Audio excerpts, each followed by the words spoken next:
Dan saya akan menjawab dengan dasar ilmu Quran hadis. Yang sudah pernah mendengar ya didengarkan lagi, yang belum pernah mendengar supaya paham kenapa di jamaah ini ada muncul ijtihad infak persenan. Saudara, di dalam Islam itu Allah Rasul itu membagi sodakoh itu ada 5 kategori besar. Oke. Ditulis 5 kategori besar sodakoh. 5 kategori besar sodakoh.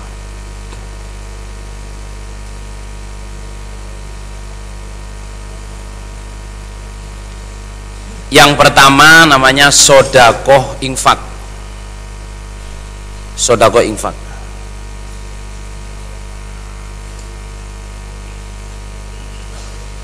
Yang kedua namanya sodakoh zakat.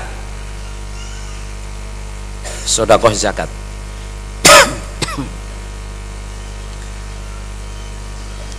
Yang keempat ketiga ya? Iya.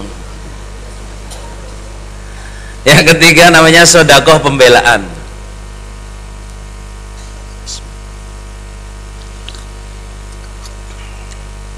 Sodakoh pembelaan. Yang keempat namanya sodakoh. Yang keempat namanya sodakoh. Nanti saya terangkan satu-satu, saya sebutkan dalilnya. Yang kelima namanya sodakoh denda. Sodakoh denda atau kafaroh atau dam atau fidyah.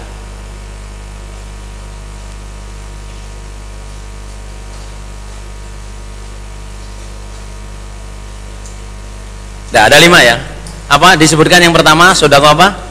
Sodakoh infak. Yang kedua sodakoh zakat. Yang ketiga sodakoh pembelaan. Yang keempat sodakoh. Yang kelima adalah sodakoh denda. Oke. Sodakoh infak ini dulu mangkul saya, insya Allah semua jamaah di sini tahu. Bapak Imam Haji Nur Hasan memakai dalil wa mimma razaqnahum yunfiqun. Jadi orang takwa itu kalau mereka dapat rezeki, sebagian yang direzekikan itu diinfakkan. Dan dari apa yang saya beri rezeki mereka menginfakkan. Tapi orang-orang sekarang melihat tafsir itu mengatakan, wah ini bukan infak, ini zakat. Memang di tafsirnya ada disebut zakat ya. Terus ayat ini didukung oleh ayat-ayat lain bahwa walladzina mathalul ladzina yunfikuna amwalahum fi sabilillah gitu. Fi sabilillahi kamathali habbatin ambatat sab'a sanabila fi kulli sumbulatin mi'atu habbah. Jadi orang yang infak fisabilillah itu bukan zakat. Kalau zakat bukan untuk sabilillah. Kalau zakat itu untuk itu loh, innama shadaqatu lil fuqara'i wal masakini wal amilina 'alaiha wal mu'allafati qulubuhum wa fir riqabi wa wal gharimina wa ibnis sabili wa fi sabilillah wa ibnis sabil wa fi sabilillah. Surat At-Taubah ayat 60. Itu as-shadaqah itu di sini sedekah zakat. Gini ya. Maksud saya gini. Kita kategorikan dulu ya. Dalam Quran hadis itu Allah membagi sedekah itu ada 5 besar. Ini waktunya ngantuk tapi materinya serius, Saudara. Ngoten nggih? Sudah makan semua apa belum ini? sudah, kecuali yang puasa, nggih, kecuali yang puasa. Jadi nggak apa-apa. Insyaallah meskipun ngantuk saya husnudon, sampean bisa mengadai ilmu. Apa? Mengadai, menerima ilmu insyaallah. Jadi infak saudara jamaah itu mangkul saya dari Haji Nur Hasan almarhum, mangkul kita semua, bahwa tandanya orang iman itu kalau dapat rezeki diinfakkan, sebagian dari rezeki itu diinfakkan. Dari dalil wa mimma razaqnahum yunfikun ini, ya, dari dalil wa mimma razaqnahum yunfikun ini juga bisa diambil kesimpulan, diambil pengertian bahwa tidak semua rezeki yang datang kepada kita itu adalah menjadi milik kita. Halo? Ngantuk apa nulis nih Pak Lur? Apa memperhatikan? Jadi sebagian yang saya rezekikan mereka mau infak. Dalil ini juga bisa diistimbatkan, apa istimbat nih Pak Lur? Ya toh? Diambil pengertian bahwa rezeki yang datang kepada kita itu tidak semuanya menjadi milik kita. Ada yang harus disisihkan, ada yang harus diapakan? Disisihkan, yaitu diinfakkan. Dulu saya mangkul sudah jamaah dari Mbah Juri almarhum, ya, beliau guru di Merangkal, Mojokerto. Itu Mbah Juri, Pak Toyib, Abdullah, Belawi nggih. Beliau itu menerangkan gini, gambarannya rezeki datang kepada kita bukan milik kita semua itu kayak kita punya ayam, baik melihara ayam hidup, beli ayam hidup, atau dikasih orang ayam, itu kan rezeki saudara. Ketika akan kita makan, kita sembelih seret, apa yang pertama keluar saudara jamaah? Darah. Halal apa haram? Halal apa haram? Haram. Tidak boleh kita makan, bukan bagian kita. Meskipun kita beli, nggak dikasih, kita beli atau ngingu dari kecil, ketika mau kita sembelih seret, itu yang keluar pertama adalah darah. Itu bukan punya kita, harus kembali ke tanah. Nggak boleh dijual, nggak boleh digoreng, nggak boleh dimakan. Kalau dijual pun hasil uangnya ini haram kita makan. Setelah menyembelih ayam keluar darah saudara jamaah, yang kedua yang harus dibuang apa saudara jamaah? Bulu-bulunya.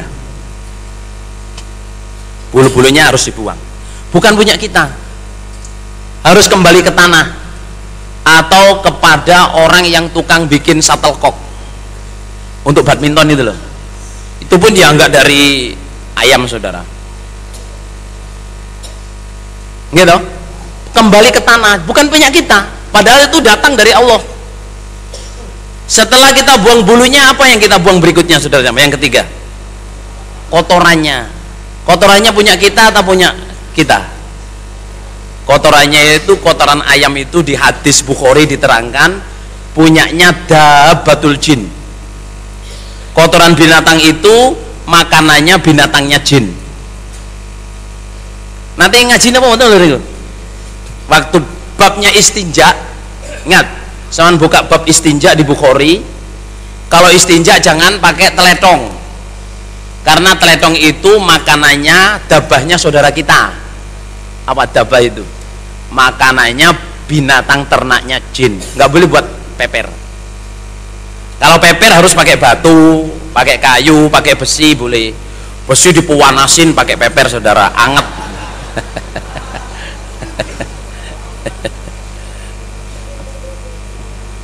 Ini yang muda-muda ini ngerti peper apa ora Lur? Hah? Ngerti nggih.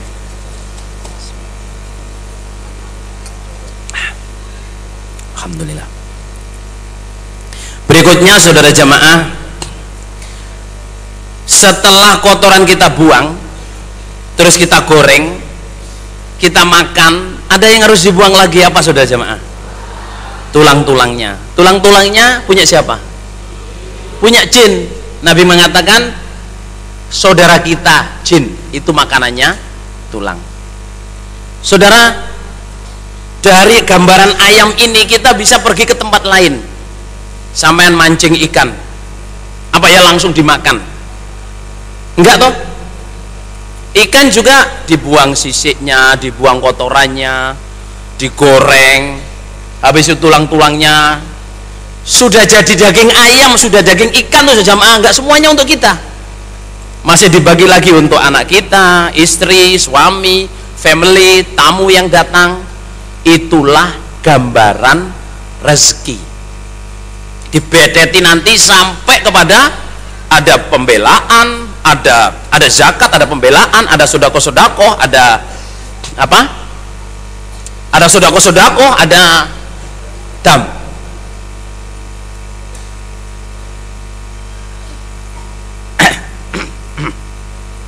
Saudara, sampai bukan hanya binatang, sampai buah-buahan saudara. Ada orang sodakoh jambu kepada kita, atau kita punya pohon jambu, waktu kita petik apa ya langsung dimplok saja jemaah. Dimplok apa di jambu pun saudara, kalau kita mau makan ya kita pecah dulu, kita hilangin upilnya, kita buang bijinya, ya kan, baru kita makan. Ayo yang duitnya banyak, yang hobi durian, saman beli durian, yang dimakan apanya saudara? Dagingnya doang. Wah ini mahal belinya, 125.000 satu biji. Durian Petruk, durian apalagi itu yang terkenal itu? Hah? Montong. Nggak bakal saudara. Oh ini mahal, kulitnya direndam dimakan, nggak bakal. Bijinya diirisin dimakan, nggak bakal. Kalau ada orang diberi pisang langsung dimakan sak kulit-kulitnya, saya pikir itu hanya sapi, kebo, wedus. Sedangkan keras saja kalau dikasih pisang dionceki Mas. Nggih napa nggih? Saudara, Bapak Imam almarhum Haji Nur Hasan menerangkan wa mimma razaqnahum yunfikun, itu kita kalau dapat rezeki harus infak.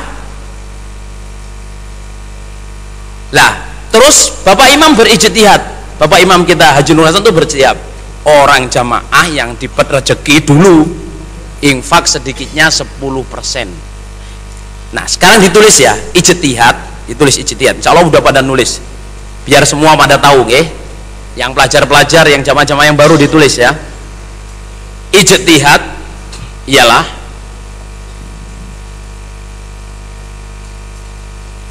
polisi atau kebijaksanaan. Ijtihad ialah kebijaksanaan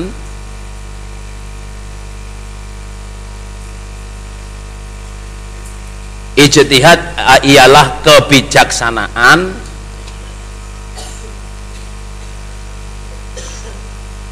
ini yang tembok sini agak ini ya, supaya dikasih jalan kalau ada orang ngasih minum atau apa. Agak yang tengah-tengah agak geser dikit Mas.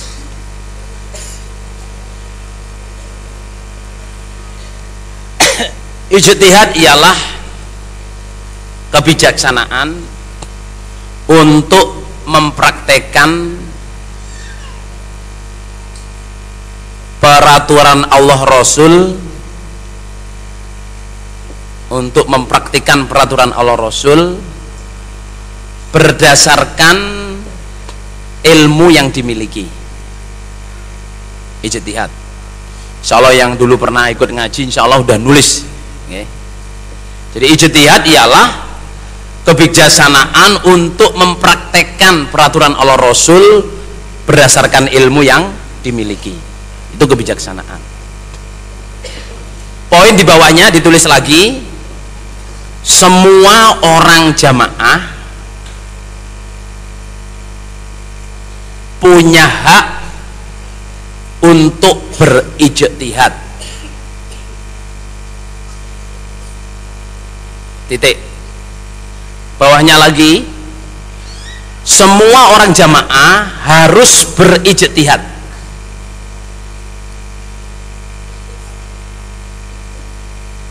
Semua orang jamaah harus berijtihad dengan pengertian di atas ya. Bawahnya lagi, orang jamaah tidak punya hak, orang jamaah tidak punya hak untuk menerapkan ijtihadnya, kepada jamaah lain.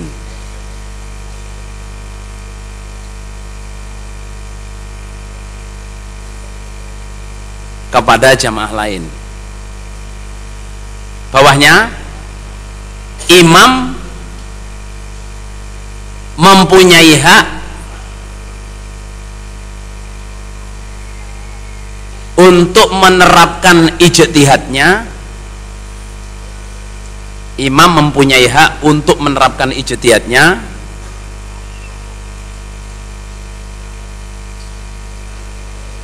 kepada semua jamaahnya, dan jamaahnya harus taat fil ma'ruf sakpol kemampuan, dan jamaahnya harus taat fil ma'ruf sakpol kemampuan.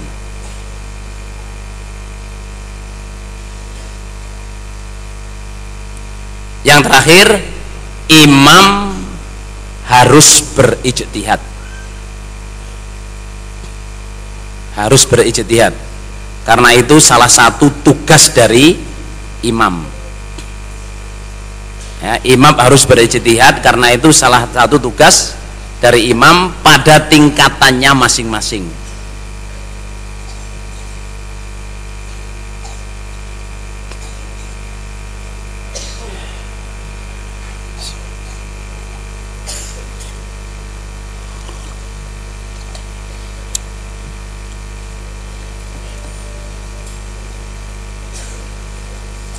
Halo, sampun nggih? Sekarang saya terangkan.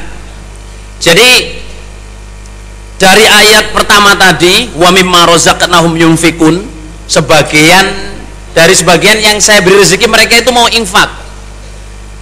Karena ayat ini orang iman itu harus infak, ya. Maka imam kita yang kita baiat itu beliau diancam oleh salah satu hadis, ma min waliyin yali amrul muslimin thumma lam yajtahid wa yansah illa lam yadkhul ma'humul jannah. Kalau ada seorang imam mengimami perkaranya orang Islam, terus tidak ijtihad, tidak nasihat, imam itu nggak bisa masuk surga, sedangkan jamaahnya masuk surga. Nah, karena ayat dalil ini, hadis ini, Bapak Imam kita yang pertama berijtihad, jamaah kalau mendapatkan rezeki harus infak sedikitnya 10%, dan dulu itu hanya berlaku di muhajir. Yang pertama mulai yang awali adalah muhajir. Tasih eling napa meneh sing muhajir sing sepuh-sepuh niki. Tasih eling nggih? Tidak berlaku di seluruh jamaah. Hanya waktu itu pada muhajir. Terus akhirnya karena sudah jalan, terus dijalankan di semua jamaah. Nah, imam sekarang punya kebijaksanaan yang lain. Apa itu? Tidak semuanya 10%. Ada yang 2,5%, ada yang 5%, ada yang 7,5%, ada yang berapa? 10%. Itu ijtihad, bukan pajak. Apa bedanya pajak dengan ijtihad? Kalau ijtihad ya dinasehatin, diterangin, ditegur gitu saja. Tapi kalau pajak, saudara, kalau nggak datangin pajak ya ada ancamannya, itu dipegang, disiksa. Jamaah-jamaah sini ada nggak yang pernah dipegang oleh imamnya, digebukin karena nggak mau infak? Enten apa mboten? Mboten enten. Nggak ada. Halo? Jangan